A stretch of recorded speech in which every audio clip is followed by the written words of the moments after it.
waxa weeye qormadeeni saddexaad aynu kaga hadlayno cadaaladda gudoomiyaha maxkamadda sare. doorkan waxaynu eegaynaa kala qaadistii doorashada jamhuuriyadda Somaliland. sidaynu hore usoo aragnay wuxuu gudoomiyuhu maxkamadda sare ku waafaqay go'aankii guurtida oo ahayd inay doorashada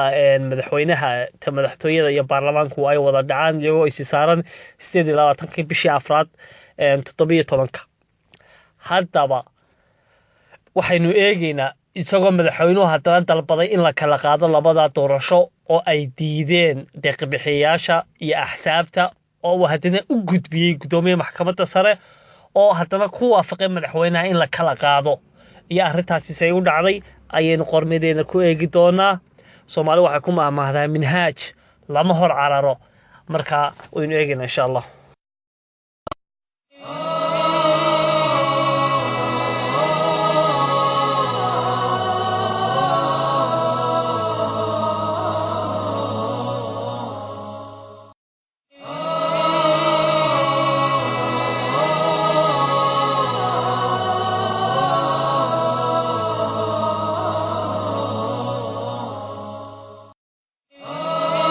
waa 27 July 2016 waa xilli ay ka agsan tahay doorashada jamhuuriyadda Somaliland 9 bilood oo kaliya. waxaa isku yimi saddexda xisbi qari gudoomiyayaashoodii Faysal Ali Waraabe, Cabdiraxmaan Axmed Cabdilaahi Cirro iyo Muuse Biixi. waxaanay tahli kari waayeen inay maxsuul isku aragtiya ay ka soo wada saaraan saami qaybsiga baarlamaanka ee gobolada ka soo baxaya. waxaanay isla garteen oo kaliya inay ku guuldareysteen sidii horeba ay ku guuldareysteen baarlamaankii guurtidu iyo in loo celiyo madaxweynaha isagu inuu go'aan ka soo gaadho iyaguna ay ku kalsoon yihiin.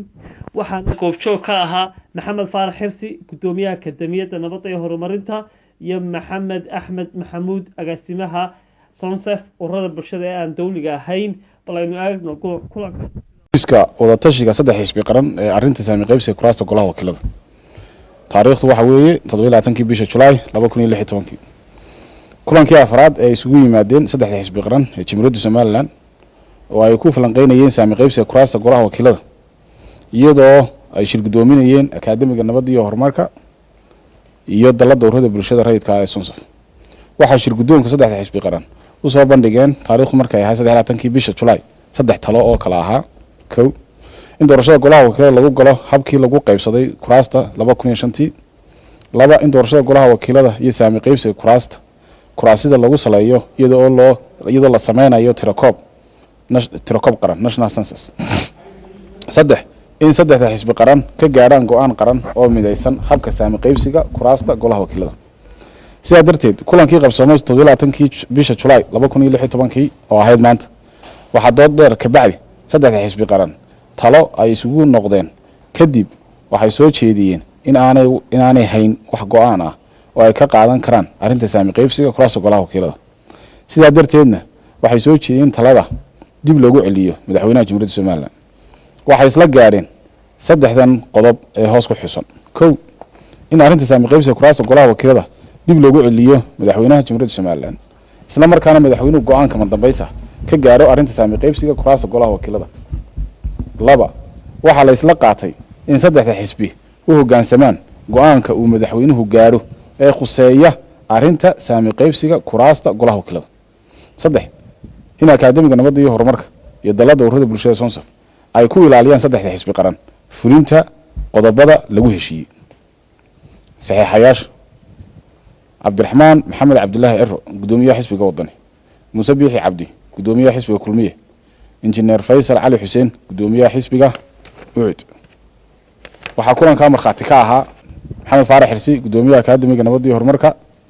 Maxamed Axmed Maxamuud, agaasimaha dalladda ururada bulshada ee Sonsaf. haddaba 10 September 2016 ayaa madaxweynaha jamhuuriyadda Somaliland warbixin ka soo saaray arrintii isaga lagu soo riixay. waxaana warbixinta akhriyay Xuseen Aadan Ciga Dayr oo ah afhayeenka madaxweynaha. waxaanu sheegay sida madaxweynuhu isaga laftiisu inuu ku guuldareystay in uu go'aan cad ka soo saaro saami qaybsiga gobolada jamhuuriyadda Somaliland ee baarlamaanka ka soo baxaya.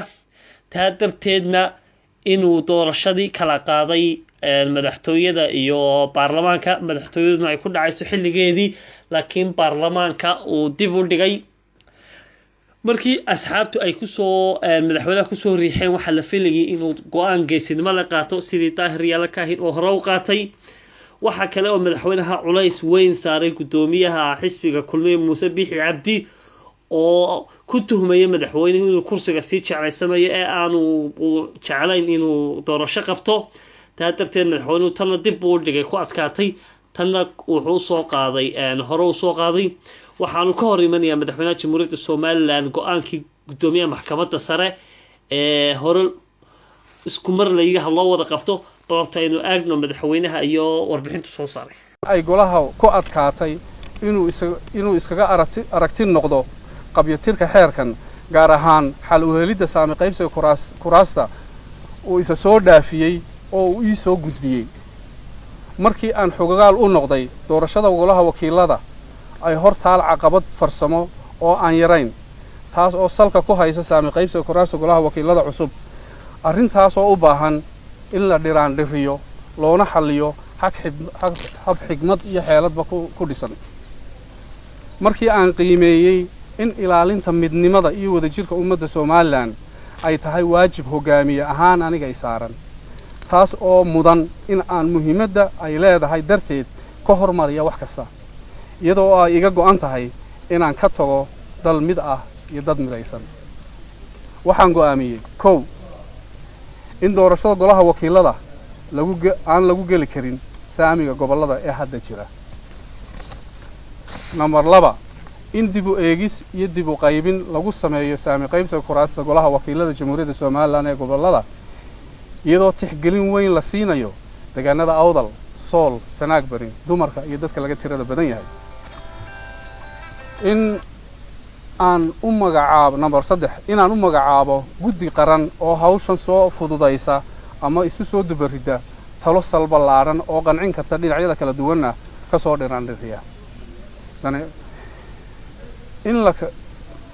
number 4 in la kala qaado doorashooyinka wakiilada iyo madaxtooyada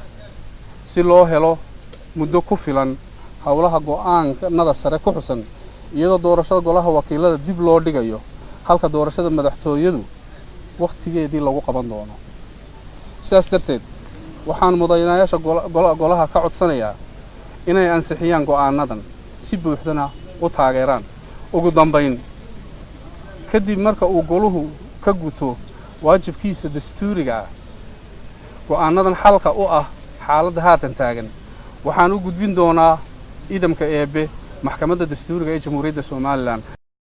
la garan karo go-aankan uu madaxweynuhu ku kala qaaday labada doorasho waxay faa'iido weyn ugu jirtay golaha baarlamaanka oo loo dheeriyey muddadii uu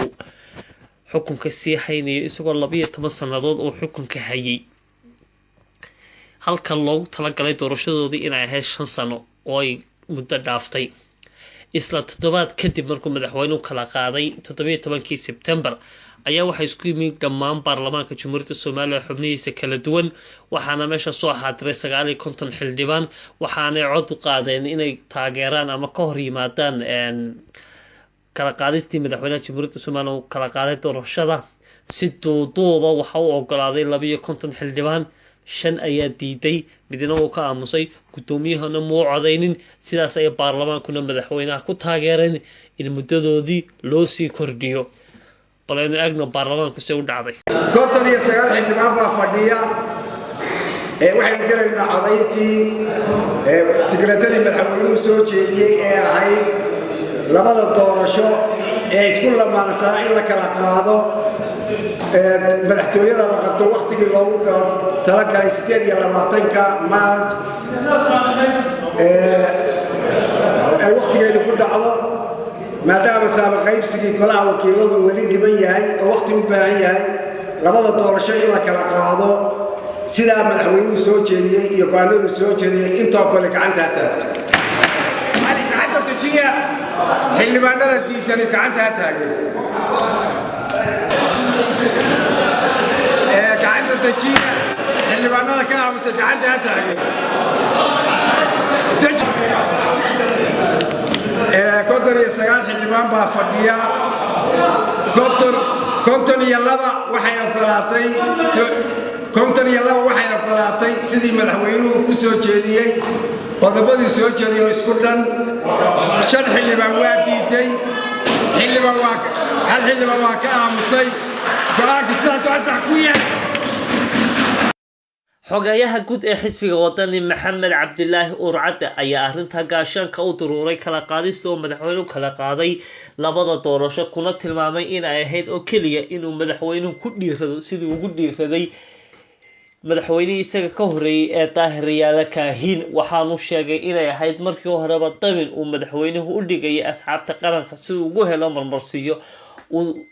u kordhiyo doorashada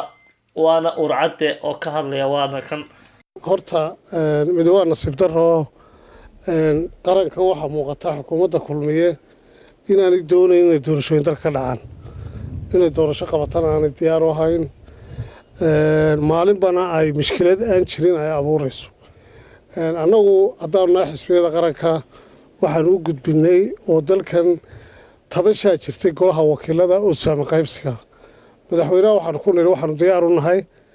oonu sacad ugu nidhi inaanu taageerno wax allo wixii saami qaybsiga madaxweyne aad go-aan ka gaadho haddana diyaar baanu nahay meel isagu u rabay oo xukuumadda iyo kulmiya ay rabeen oo ahayd in muddada la korarsado oo ahayd in golaha wakiilada muddada loo kordhiyo ayay mareen meel ay ummaddan wakiil kaga ahaayeenna maaha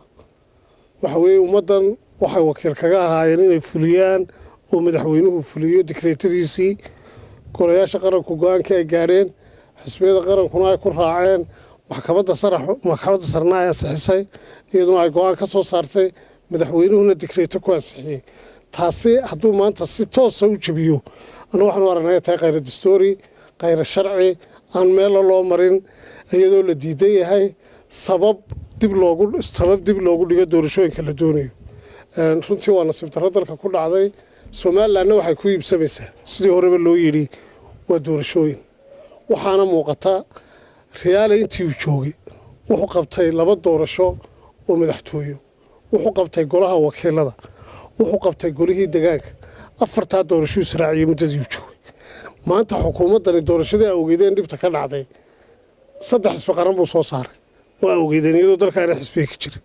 wuxuu soo saaray sharciga maanta golaha wakiiladu ku fadhiyo riyaala ka badheero sameeyay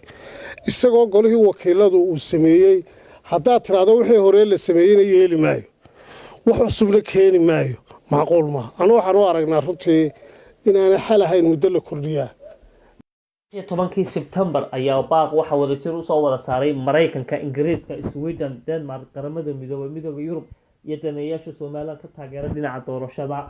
waxaanay ku tilmaameen inay tahay wax lagu qoslo in doorashada Jamhuuriyadda Soomaaliland la kala qaado iyagoo aanay haynin lacag ay 2 jeer u kala bixiyaan doorashada Jamhuuriyadda Soomaaliland iyadoo aanay jirin wax diidaya in hal mar la wada qabto waxaanay ku tilmaameen go'aankii madaxweynuhu soo saaray in aanu ahayn mid sharciyana marka la eego sharciga sababtoo ah gudoomiyaha maxkamadda sare oo isaga ka horeeyay ayaa sheegay in mar la wada qaban karo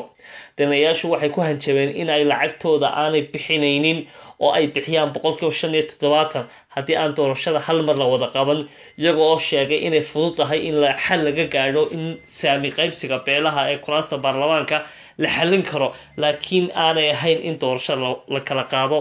bal waa kan aynu eegno go'aankii ay soo saareen daneeyaasha iyo wadamada faleedkan ay si wada jira u soo saareen wadamada Mareykanka Ingiriiska Sweden Denmark qaramada midoobay midowga Yurub iyo daneeyaasha doorashooyinka Somaliland oo la soo marsiiyay xafiiska dawladda Ingiriisku ay ku leedahay magaalada Hargeysa oo nuqul kamid ah helay telefishanka Home Cable ayaa lagu muujiyay walaaca wadamada Somaliland ka taageera doorashooyinku ay ka Ahmed Maxamed Maxamuud Silaanyo uu ku gaaray inuu kala reebo doorashooyinka baarlamaanka iyo madaxtooyada oo hore ay u qorsheysnayd in la qabto horaanta sanadka soo socda 2017 haddaba warqadani ka soo baxday xafiiska dawladda Britain ee Hargeysa uu ahaa mid aan daruuri ahayn in doorashada baarlamaanka dib loo dhigo taasoo dhaawici karta bay sheegeen taageerada beesha caalamka iyo kalsoonida shacabka Somaliland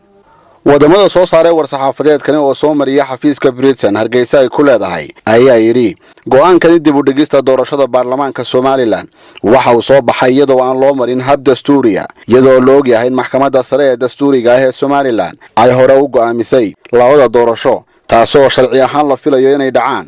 loona ogol yahay in labadaasi doorasho codkooda ay ka dhiibtaan dadweynuhu. daneeyaasha doorashooyinka Somaliland ayaa warkoodani ku sheegay in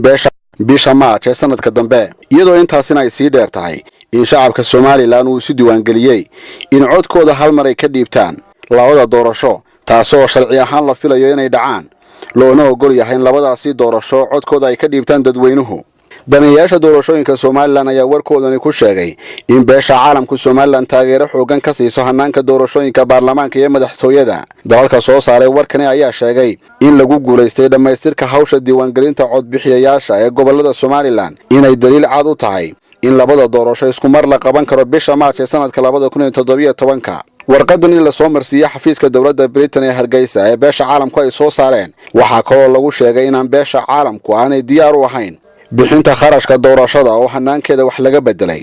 beesha caalamku si xoogan ayay u maalgelisay doorashooyinka Somaliland, mana doonayso markasta inay aragto dib u dhac soo noqnoqda. sidoo kale beesha caalamku ma awoodayso inay bixiso dhaqaalaha doorashada baarlamaanka ee haatan dib loo dhigay. sidoo kale war-saxaafadeedkani ka soo baxay wadamada taageera hanaanka dimuqraadiyadda ee Somaliland waxaa lagu sheegay in beesha caalamku ay ogol yihiin tixgelinta iyo wax ka qabashada tabashooyinka beelaha ka cabanaya saami qaybsiga kuraasta baarlamaanka Somaliland. balse waxa madaxweynaha Somaliland Mudane Axmed Maxamed Siilaanyo ay ugu baaqeen inuu si degdeg ah go'aan uga gaaro arrinta saami qaybsiga kuraasta baarlamaanka si loo helo saami qaybsi hufan iyo ka qaybgal siyaasadeed oo ay u dhan yihiin dhammaanba dadka reer Somaliland. ugu dambeyntina wadamada soo saaray war-saxaafadeedkani oo kala ahaa Mareykanka, Ingiriiska, Midowga Yurub, Qaramada Midoobay, Sweden iyo wadanka Denmark ayaa si wada jir ugu baaqay madaxweynaha Somaliland inuu ka noqdo go'aankiisii ahaa kala reebista doorashooyinka, isla markaasina uu soo saaro go'aan dambe oo doorashooyinka hal mar la wada qabanayo bisha March sanadka 2017. sidaasna waxaa lagu sheegay war-saxaafadeed ay si wada jir u soo saareen wadamada Mareykanka, Ingiriiska, Sweden, Denmark, Midowga Yurub iyo Qaramada Midoobay oo nuqul ka mid ah uu helay telefishinka Home Cable. dhinaca kale waxaa taageeray madaxweynaha kala qaadista uu kala qaaday doorashada gudoomiyaha xisbiga UCID Engineer Faysal Cali Waraabe oo hore loogu yaqaano inuu meel adag iska istaago markay noqoto muddo kordhin iyo kala qaadis, laakiin xilligan waxay ku soo beerantay xilli aanay gacanta waxba ugu jirin gudoomiyaha Faysal Cali Waraabe, xisbigiisuna uu maxkamad ku jiro. qaymin kari waayay si anagu qaymin kari weynay anaguna nidhi talada waxa goyso waa raacsanahay oo shiri waqti si laga tashado uu ka reebay tii ay isxambaarsanaayeen doorta waa arin dhici karto macquula. anagu mar haddaan nidhi madaxweynaha talada waa ogolahay go'aami halkiiba way qodobkii waa taageersanahay qodob. haddaba mowqifka uu qaatay Faysal Cali Waraabe mid ka duwan waxa qaatay Jamaal Cali Xuseen oo ku tilmaamay in la kala qaadista doorashada ay laba qarash tahay, macquulna aanay ahayn, cid naga caawinaysa aanay jirin, xilli dambe oo la qaban doono ka baarlamaanka haddii la kala qaado aan la garanayn. dhinaca kalena isagoo maxkamad ku jira oo ka eedanaya inaanu ka cadhaysiinin dowladda si toos ah uma cambaaraynin madaxweynaha, laakiin waxa uu ku dhiiraday inuu cambaareeyo gudoomiyaha oo ku sheegay inaanu xaq u lahayn inuu gudoomiye uu hadlo maadaama uu eedeysan yahay, xisbigiina uu maxkamad ku jiro, inaan wixiisa ka soo qaad lahayn. ucidna hadda ay saacadda ka baxday oo wadani oo keliya mucaaradka uu hadli karo. bal aynu eegno Jamaal. waan arkay ama akhriyay digarootadii uu madaxweynuhu soo saaray Mudane Axmed Maxamed Maxamuud Siilaanyo. madaxweynahana da wuxuu firadiisa u arkayay ayuu dadka la wadaagay. anigu la yaabaayo wax ay ka baqeen nimankii ay hawshan khuseysay ayuu de sameeyay. waxay ahayd runtii arrin baarlamaanka khuseeya ayay ahayd oo baarlamaanka looga fadhiyay in badan in arrinkan ka hadlaan. waxay ahayd inay ka hadlaan haddii la yiraahdo gudoomiyaasha xisbiyadu in de options ama waxyaalo kala duwan madaxweynaha la siiyay, laakiin madaxweynuhu la koonor gareeyo de arrinkiisu ayuu fikradiisu soo dhiibay. anu waxaan sheegayaa horta inaan arrinkan ka tashan doono xisbi ahaan, aan dadkii de xisbiga kaadirka xisbiga iyo dadkii aan kala tashan doono, eegi doono wixii dalka dan u ah. mar walba anagu ka tallaabsamayno waanu taageerina, laakiin mar walba waxa wanaagsan inaanu eegno waxa Somaliland dan u ah aswal inaanu eegno oo ah doorashooyinkan keligeen lug kuma taagnin, waa dad baa inaga taageero, caalamka inaga taageero oo maalgeliya. waxaan ogahay dadkii doorashooyinka inaga taageerayay inay mar walba ku adkeysanayeen in labada doorasho ay saarnaadaan oo hal kharash oo qura ay u hayaan hal doorasho haddii doorashada la kala qaadana doorashada kaleeto xilliga ay noqon doonto qarashka cidda bixin doonta baarlamaankii 7 sanadood dheeraada fadhiyeen haddana haddii waqti loogu daro in haddana ay wax soo saari doonaan taasi weli calaamta su'aal weyn ayaa suran laakiin kelmadda ugu muhiimsan halkan ka sheegay waxa weeyaan aan arkay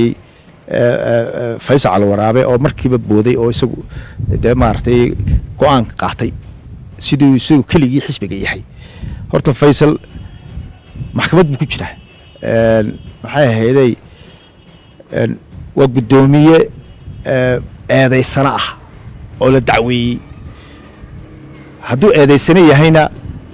gartii waa laga helayo ururada diiwaangelinta gartii waan ku helo isaga ayaa appeal qaatay maxkamadda iyada waa weeyga soo socda horta nin maxkamad ku jira oo xisbigii maxkamad iskula jira isagoo xisbiga uma hadli karo haddii la yidhaahdo gudoomiyana 150 buu dadka u noqonayaa xisbiga kamida xisbigu laba garab buu ahaa sidii ay gudda diiwaangelintu ay sheegeen de 50 buu leeyahay de 50 kala jira xisbigu dawlad badan yahay marka waxaan leeyahay oo ama de qolooyinka kale ee marba la soo boodaya ucud Faysal baa halkan ku soo boodaya de Faysal keligii ma aha xisbiga dameer dadka la kalmaha marka annagu de laba mid nihin xisbiyada kale xisbigaygu way saysta maxkamad biis kula jira marka in inta halka istaagay ala waxa idhiyo oo saas loo dhacaysa de wuxuu iska dhigayeen in aan isagu maxay ahayd intii kala matali karo marka annaga horta badaxiyana la weydiin cid annaga is haysano oo maxkamad iskula jirnay dadka kale xisbiyada kale iyagu bal horta hawsha wadaan Faysal la iska fariisto isaga yaani ugu yeedhnay kolba yaano hor cararnay waan maxkamad ku jiray taa horta ogaadaan xisbiga kulmiye u hadlay gudoomiyahooda Muuse Biixi Cabdi oo aad u soo dhaweeyay ku tilmaamay inay guul tahay haddii labadii doorasho la kala qaaday mucaaradkana ugu hanjabay doorashada madaxweynuhu waa xilligeedii soo baratama tan kale dib loo qaadayna oo u gartay inay sidii madaxweynaha ay ugu gudbiyeen madaxweynuhuna uu isna sidii oo kale uu dib uga dhigay ilaa imtixaan loo helayo waa kan Muuse Biixi Cabdi بسم الله الرحمن الرحيم شلي مدحوينه wuxuu soo saaray go'aan oo uu ku kala saaray labadii doorasho saaraa arinta waxaan isleeyahay madaxweynuhu dadku buu wixii dadku soo sheeyay buu raacay madaxweynuhu wuxuu saaray xisbiyada qaranka oo kuwa doorashada ku shaqale tanayana inay xal keenaan runtii eeda inay xal keen waayeen waa doqonnimo naga raacday qoladii xisbiyada hadalka waayo waxaan ku heshiiyeen inaanu arinta guda galno xisbiga wadani wuxuu diiday in arinta la guda galaba hadal wuxuu soo taagay geli mayno dawladda wuxuu saaran madaxweynuhu xal keeno wayna u adkaatay muddo bil ku dhow aan soo fadhinay waxaan isla dhaaf weynay arinta ma guda galay guda geli mayno aakhirkii waxaan ku heshiinay saddex xisbi mar aynu ka maagnay oo inaynu topic guda galaba diidnay aynu ku cilmi madaxweynaha waxaanu raacinay oo aan wada saxeexnay oo heshiis naga ahaa arintaan waliba ka magaadeen madaxweynaha u gudbino wixii dan qaran wada inaan ku raacno oo inaan ka hadal waana saxeexnay goobjoog baa la wada ahaa horta madaxweynuhu qaraar soo saaray xisbi ahaan waa raacsanahay waana ku amriyeynaa in madaxweynuhu go'aan soo saaray aadna uga baaraan degay talooyin badan oo qaatay danta qarankeena xisbiga wadani arinta diidan waxaan leenahay Soomaalidu waxay tiraahdaa gardabadii baan gugunay waxbaynu ku heshiin qoraal baynu saxan balan baynu kala hayn waa arintii intaas oo dhan aynu soo wada maray aynu ku heshiinay madaxweynuhu wuxuu keenay uun ayaa inoo go'aana maanta dhawaaqa aad keenteen lama filayn aniga saxna ilaa maaha rag wixii ku heshiiyay waan la wada socdaa waxaan filayaa inaynu ku dadaalo doorashada madaxweynaha waqtigeedii qabanno haddii tii kale aynu dhammayn weeray carqaladeeda mana xumo oo haddaynu doonayn laba doorasho qabanno oo mid inagu adkaatay dee ta kalena ku tuntuusanno badoo ku noqonaya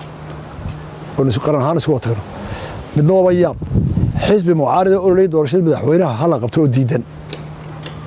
xisbi mucaaridi waxa adduunka hore loo yahay inuu isagu ka doorashada dejiyo yahay hal qabto doorashada hal qabto laakiin xisbi mucaarida oo doorashada ka wareegaya waa inoo kow wadani waxaan leeyahay doorashada si wacan oo turxaan lahayn oo soo qayb galo aad iyo aad baa mahadsantihiin wasalaamu calaykum haddaba haddaynu dib u milicsano sooyaalka taariikhada ee jamhuuriyadda somalilan waxaynu arkaynaa guurtida oo mar walba la barbar taagan madaxweynaha muddo kordhin haddaba markee ayay guurtidu xaq u leeyihiin inay wakhtiga madaxweynaha u kordhiyaan ta baarlamaanka haddii aynu nimaadno waxaynu arkaynaa baarlamaanka jamhuuriyadda somalilan sideebuu uga hortegi karaa in muddo kordhin la sameeyo injineer maxamed xaashi oo intan oo dhan ka wada jawaabaya waxa uu sheegay in mar haddii la dhaafo wakhtigii la doortay dowladdu inay baarlamaanku xaq u leeyihiin inay impeachment ama maamuska xayuubin ay ku sameeyaan madaxweynaha laakiin ay u arkeen hadday taas sameeyaan inay iyaguna la dhacayaan sidaa daraaddeed ay guurtidu muddo kordhin ula soo boodo iyaguna ay uga aamusaan wakhtiguna uu sidaa u kordho bal aynu eegno injineer maxamed xaashi oo arrintaa ka hadlaya horena waxaa uga gobiyey abwaankii weynaa aadan tarabi tog tarabi ilaan haddii ay ridaan way la dhacayaane haddii kaleba way joogayaan dhiciba maayaane dhaameelkiina waan hayaa malab shaqsiin maayo maxaa idinka galay dowladdu sow idinka uun maaha dhawaana aboolan saaraya kuwa bileedahay muxuu ahaa garsoorka ayaanu leh intaasaa xukuumaddu intay ka kooban tahay madaxda xagga sare waa inaha inta hagtaana waa kuwa kolka waxa weeyaan xukuumadda waxa ilaaliya baarlamanka hadday sharciga ka yar leexato ama hawlaheedii si wanaagsan u qaban weydo waxa hagaa waxa weeyaan waa baarlamanka ee la xisaabtama kow waxaa imika inta badan cilada u weyn ee dalka haysataa waxa weeye waxa la yidhaha kordhiskaana waxa weeyaan guurtida ayaa muxuu ahaa ayaa xiise u qabta kordhiska oo shirguddoonka guurtidu dembi weyn buu ummadda kaga jiraa kordhiska waxaa lagu kordhiyaa oo dastuurku dhigayaa kolka arrimo dhibaato keenayaa dhacaan arrimo dhibaatadii ay dhici ee muxuu ahaa sida dhulgariirka colaad baahda abaaro waxyaalahaasaa ayaa dastuurka ku qoran in kolkaa kordhis haddii doorashadii laga qaban kari waayo kolkaa kordhis la sameeyo tion wixiiba dhicin ayay iyagu diyaar leeyihiin kolka hore horta iyagii bay baabisay golihii guurtida 82 bay ahaayeen kuwii lasoo magacaabay waxaa lagu soo magacaabay xilkooda wuxuu ahaa inay aqoon u leeyihiin dhaqanka Somaliland inay aqoon u leeyihiin diinta islaamka wixii lagu soo xulay ayay ahayd waxa la yiri oo yiraahdeen shirgudoonkii guurtidu kii dhinta waxaanu ku bedelaynaa dhaxal kuwa dhalay ama ku xigta ayaan ku bedelaynaa waxa laga yaabaa qaarkood inay da'diiba ka yar yihiin oo qaar baa jiraba ka yaraan muxuu ahaa da'dii kolka dibadda waxa weeyaan waxa ka jooga maanta waxaan wanaanayaa 6 qof meelaha ayaa 82kii ka jooga kolka waxaan lagu soo bedelay ma aha wax maxaa u qalma shuruudihii la filayay inay muxuu kolka horta kordhiskii iyagii buu baabiyay kolka horeba guurtidii buu baabiyay kolka dibadda waxa weeyaan wax laga xishooday ahay sharciga jabistiisa in lagu degdegana ma ahayn xukuumadihii markaa tan iyo tii ku horeysay mid ay doontaba ha ahaato xukuumadihii in soo maray kolkaa waxay arkeen jalaaca muxuu ahaa baarlamanka kiibay ku dhaqmeen waxa dabeetana ay caadaysteen inay baarlamanku kolku xukuumaddu kolkay 5 sannadood u dhammaato ee muddada la siiyey sharcigu siiyey waxay ahayd inay doorashada qabtaan kolkay qaban kari waayaan waxa weeyaan way xilkoodii way ka soo bixi waayeen bay tahay markaa kolka waxay ahayd in la impeach gareeyo hay'ado golaha wakiiladu impeach gareeyaan xagga umay kicine waxay yiraahdeen guurtidii baa tii anaga kordhinayna kolka golihii wakiiladu sidii buu danihiisii u arkay kolka dantiisii buu ayuu ka raacay oo inay sii joogaan bay maxaa jeclaysteen waata ilaa maanta ku joogaan sharciyadii ay dhigan lahaayeen doorashadu ku dhici lahaydna waatan ilaa maanta kuyo 12 sano ilaa 12 sano muddo kuyo xilka hayay maanta la leeyahay muxuu sharcigi ma dhamo ay waliba yiraahdeen waxaanu u wareejinay muxuu ahaa madaxweynaha ayaanu ku wareejinay madaxweynuhuna dee shaqadooda ma hayee shaqo gaaruu haystaa isagu kolka waxa weeye ninkii ay jeegarayn lahaayeen bay iyagii u dhiibayaan way leeyihiin muxuu ahaa xukuumaddii ay iyagu jeegarayn lahaayeen ay ku eegi lahaayeen sharcigii ayay iyagu leeyihiin annagu ma samayn karree iyagu ha soo sameeyeen waa ducuf ku jira muxuu ahaa baarlamaanka waa 26 bishii 9 2016 waxaa gudoomiyaha maxkamadda sare aadan xaaji cali uu ku dhawaaqayaa go-aankii loo soo gudbiyey oo madaxweynuhu u soo gudbiyey ee ahaa in la kala qaado labada doorasho waxaa 10 cisho ka hor oo ah 16 September ay ku dhawaaqeen wadamada Mareykanka, Ingiriiska, Sweden, Denmark, qaramada midoobay iyo midowga Yurub oo bixiya lacagta 575 doorashadu in aanay lacag dambe bixinayn haddii aan doorashada mar la wada qaban. waxa kale oo gudoomiyaha maxkamadda sare markuu doorashada amray in mar la wada qabto uu u cuskaday in dhaqaalaha beesha caalamku aynu waayino inakuna aynaan dhaqaale u haynin 2 jeer la kala qabto dadkeenuna ay mar walba doorasho ay ku jiraan kala duduwani ay tahay mid aan loo baahnayn. isaga laftiisa ayaa hadda inoo sheegaya inuu go'aamiyey in doorashada mar la wada qabto aynu dhageysano. go-aankii dib u eegista ay maxkamadda dastuuriga ku samaysay kala qaadistii labada doorasho ee berigii hore ay israacisay golaha guurtiduna ay extensionka sameeyeen laakiin markii muranku ka dhacay maxkamadda la isula soo noqday maxkamadduna ay qarirtay iimikana madaxweynuhu uu ka dalbaday in dib u eegis lagu sameeyo. isla jalsada ama fadhiga ayaa gudoomiyaha maxkamadda sare mudane aadan xaaji cali kaga dhawaaqay go-aankii ay maxkamadda sare ay ku ogolaanaysay ama ku laalaysay doorashada jamhuuriyadda Somaliland in mar laba wada qabto iyo in la kala qaado. horta intaynan taariikh u gudbin aynu eegno sida aadan xaaji cali go-aankaas ugu dhawaaqay. asbaabta qaraarka maxkamadda dastuuriga ee jamhuuriyadda Somaliland markii ay aragtay codsiga dib u eegista ee madaxweynaha jamhuuriyadda Somaliland ee sumadiisu tahay jamhuuriyadda Somaliland mada 4,256 bishii 9 2016 kuna taariikhaysan 20 bishii 9 2016 ee uu ku codsanayo in maxkamadda dastuuriga ahaa ee jamhuuriyadda Somaliland dib u eegis ku samayso qaraarkeedii fasiraadda ahaa ee sumadiisu ahayd maxkamadda sare da'da eber 2015 kuna taariikhaysnaa 18 bishii 8 2015 markii ay daristay qaraarkii fasiraadda ahaa ee maxkamadda dastuuriga ah ee jamhuuriyadda Somaliland sumadiisuna ahayd maxkamadda dastuuriga da'da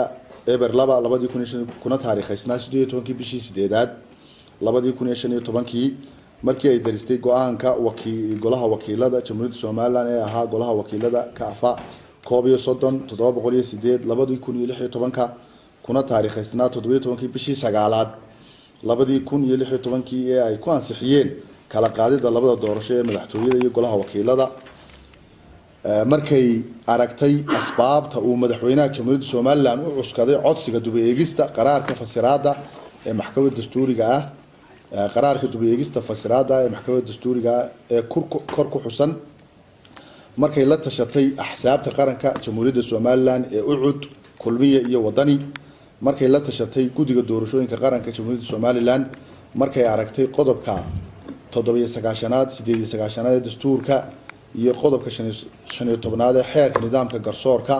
iyo qodobka 334 ee xeerka habka madaniga ah markay aragtay dhammaan asbaabta kor ku xusan waxay soo saartay qaraarkan soo socda. qaraarkii maxkamadda dastuuriga ahi waxay aqbashay codsiga dib u eegista madaxweynaha jamhuuriyadda Somaliland sumadiisuna tahay jamhuuriyadda Somaliland ma'da 4,256 bishii 9 2016 kuna taariikhaysan 20 bishii 9 2016 ee uu maxkamadda dastuuriga ah jamhuuriyadda Somaliland kaga codsaday inay dib u eegis ku samayso qaraarkeedii fasiraadda ahaa ee sumadiisu ahayd maxkamadda dastuuriga da'da eber 2016 waxay wax ka bedeshay qaraarkii maxkamadda dastuuriga ahaa ee jamhuuriyadda Somaliland sumadiisuna ahayd maxkamad dastuuriga ah da eber laba 2015 kuna taariikhaysnaa 18 bishii 8 2015 waxay qaraarisay in la kala qaado labada doorasho ee kala ah doorashada madaxtooyada oo ah madaxweynaha iyo madaxweyne ku-xigeenka iyo doorashada golaha wakiilada Jamhuuriyadda Soomaaliland iyadoo doorashada madaxtooyadu qabsoomi doonto xilligii ay maxkamad dastuuriga ahaa ee Jamhuuriyadda Soomaaliland hore u qaraarisay ee ahaa 18 bishii 3 2017 iyadoo doorashada golaha wakiilada uu golaha guurtida ee Jamhuuriyadda Soomaaliland waajibaadkiisa dastuuriga ah ka gudan doono bil ka hor dhamaadka mudaxileedkooda si waafaqsan qodobka 24aad xubintiisa saddexaad ee dastuurka Jamhuuriyadda Soomaaliland qaraarkan waxaa loo cuskaday qodobka 79aad 89aad dastuurka Jamhuuriyadda Soomaaliland iyo qodobka 15aad ee xeerka nidaamka garsoorka iyo qodobka 334 ee xeerka habka madaniga ah qaraarkani wuxuu soo baxay maanta oo ay taariikhdu tahay 16 bisha 9aad 2016 هذا حاجة سيدين وضع مقالني وحكون دواقي إن لك لقاضو أو برينو إسل قوان كيسي سومالدو هالك كتريحدو إلها يوها يمايا ميل هنجي ودي يكسين إساقا قوامي مركو هورا إن وضع قبطو حتى ما إساقا قوامي إن لك لقاضو إساقا وليبا آني كرين سبب كو كلفيسا إن دورشاد لك لقاضو أو إساقا كلقاضي مادام مدحوينه وسيدا كعد صدي بل أينو آدنو isagoo bal sababeynaya wuxuu u raadinaya go'aankiisa waxaanu ka duulay qaraarkan iyo markaan dhinac kasta ka eegnay danta qaranka iyo cadaaladda iyo wadajirka iyo hay'adaha dastuuriga inay isla shaqeeyaan maadaama ay hal xubin yihiin oo ay wadanku waa hal xubin hay'adaha dastuuriguna shaqooyin kala duwan bay qabtaan waxaynu soo aragnay gudoomiyaha maxkamadda sare oo go'aan ku gaadhay in la kala qaado doorashada isagoo isla fadhiga uu ku sheegay inuu hore u go'aamiyay in la wada qabto haddana uu go'aamiyay mar labaad in la kala qaado marka koobaad wuxuu buriyay hadalkiisii marka labaad wuxuu ka hor yimi deeqbixiyaashii oo bixinayay doorashada 175 bulshadii waxgaradkii ummadii oo isku wada raacday inaanay dadku lacag aan ahayn marba doorasho lagu galgalo ee in la israaciyo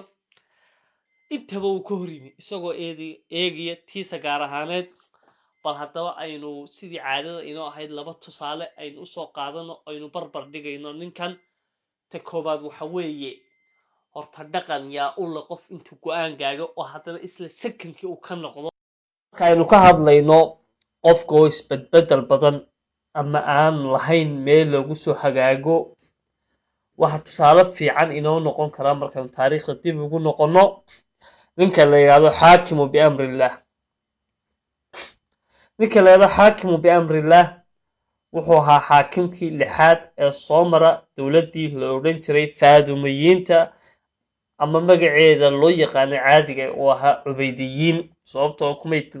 kumay aftirsan jirin faadumo ee magacooda asalkii waxaa cubeydiyiin marka cubeydiintaas u daynayna marka xaakimu biamrillah waxaa dhalay ninkii loo jiray casiisu billah oo isna cubeydiyiinta ka mid ahaa wuxuu dhashay markaa ninkan aynu ka hadlaynaa hadda ay xaakim biamrillah 375 hijriyada ayuu dhashay waxaana xukunka loo dhiibay markuu aabihii dhintay isla sanadka laftiisa 386 haddaba ninka la yiraahdo xaakimu biamrillah wuxuu caan ku ahaa inuu soo saaro wareegtooyin iska hor imanaya oo isburinaya oo isla markaa sanado ama saacado ama maalmo ama toddobaadyo kadib ayuu burin jiray markuu go'aan soo saaro rajo badan dadku kamay qabi jirin inuu go'aankaasi sii jiray horta xaakim biamrillah markuu 15 gaadhay labadii nin ee xukunka u hayay ee la taliyayaasha u ahaa ama wasiyada kuwii lagula dardaarmay intuu weyn yahay inay la taliyaan nin burjumaan looga jiro aad u dhib badnaa iyo xasan bin caamir labadaba uu ka takhaluso wuu dilay xukunkii ayuu qabsaday ee xaakim biamrillah horta waxyaalaha lagu qoslo ee wareegtooyinka soo saaro waxaa ka mid ah inuu muluukhiyadda diiday oo yidhi ma garanaysaa muluukhiyad ma arki karo inuu diiday gowraca looda looda waxaan sheegayaa looda in la gowraco inuu diiday haa inuu raggaydi cajiin ma qooshi karaan magaaladuse ka tira leeg tahay masar habeen maalin ma shaqaysan karto wayna habeenka shaqaystaa maalintana seexdaan way la isweydaaraa waa in kalluunka qushmarka bahalkan uu ku jiro qushuurka laga saaro laga tuura waxaasuu soo saaray in ayada la laayo oo aan laakiin tanaaqudaadkan ka warramaynaa ninkana waxaa lagu xasuustaa waa tanaaqudaadka iyo iska horimaadka ninkan wuxuu amray in masaajid iyo meel cilmiya la dhiso waa ninkii dhisay asar horta iyo qaahiraba asar buu dhisay asar markii la sameeyey culimmada in badan isugu timi hala laayo buu yidhi wuxuu yidhi taraawiix lama tukan karo kadib ayuu haddana ogolaaday inuu tukada wuxuu yidhi abubakar iyo cumar iyo cusmaan waa in la caaya oo masaajidada weliba qoraal lagu qora halaga masaxo ninkii lagu arka waa la dilaya yuhuudda kiristaanka aad buu soo dhawey markii dambe wuu laayay wuxuu yidhi ilaa ay diinta galaan mooyaane markaasi yaacina yurub soo galan markii dambe haddana cafis u fidiyey wuxuu ahaa nin magaalada wuxuu yidhi hala laayo magaalada waxaa la saddex marka loo qaybiyo oo laba marka saddex loo qaybiyo meel baa la laayay يعني صدح ميلو صدح دلول ودلول maal waxay lahaydna marka laba loo qaybiyo qayb badan dhacay ama nus ama half badan dhacay markii dambe ayaa idin darsaday bi waxa hadalkiisa iska hor imanaya lagu garan karaa hal tusaale kaliya haddaynan sheekadaba aynan dheeraynin nin la yiraahdo qulaamna waa la yiraahdaa ayuu wasaaradda arrimaha gudaha u dhiibay ninkii uu ka cadhooday uu yaagay gacanta midig buu jaray iyo kadib uu yiraahdo maxaa ku jaray waa khalad bay ahayd aad buu uga cilkaabmay wasaaradii buu ku soo celiyay markuu sanada haystay buu ka cadhooday haddana wuu yeeray gacantii bidix buu ka jaray wuu eriyey oo boolku ka dhigay kiyara haddana wuu iska cilkaabiyey isagoo labadii gacmood balle buu wasaaradii ku soo celiyay wuu ka cadhooday haddana wuu u yeeray carabku ka jaray iyo kadibna waa dhintay maskiinku wuxuu layn jiray حتى قاضي القضاة ninkii gudoomiyaha maxkamadda sare ah ninkan ka waramayno kale intuu yimi buu maalin dilay markaas haddana kadib magaranaysaa inuu ka xun yahay sheegay markaa wuxuu ahaa ninka adduunka loo soo qaadan karo tanaaqudka aadan xajacalina waa ninka aynu odhan karno ma laha royal model buu yahay ku daynay xaakim baamrilla doona asxaabiga weyn ee la yiraahdo cabdilaahi ibnu salaam binu xaarith cabdilaahi ibnu salaam wuxuu ahaa ninkii ugu horeeyay ee yahuudiya ee nabiga rumeeya nabiguna sallallahu alayhi wasallam jannu ugu bushaareeyay waxaana la oran jiray abu yusuf inankiisa yusuf baa la oran jiray sababtoo ah wuxuu ku abtirsan jiray ama wuxuu durriyadii nabi yusuf ku arooreysay ayuu ka mid ahaa ninka cabdilaahi ibnu salaam ilaahay ka raali noqday nabiga markuu rumeeyay saddex su'aalood buu weydiiyay wuxuu saddexdaas su'aalood nin aan nabi ahayn garan maayo saddexdii su'aalood waxaa ka mid ahaa saacadaha waaweyn ee qiyaamaha lagu garto teebaa ugu horeysa ugu soo horbixi doonta waxaad kale ay sheegtaa buu nabigu ku yidhi jannada ahlu jannaha waxa ugu horeeya cunaya waxaad kale ay sheegtaa buu yidhi waxa inanku ama hooyadu ugu ekaado ama aabihii nabigu waa kii ka jawaabi jiray waxba kusii tilax tegi mayno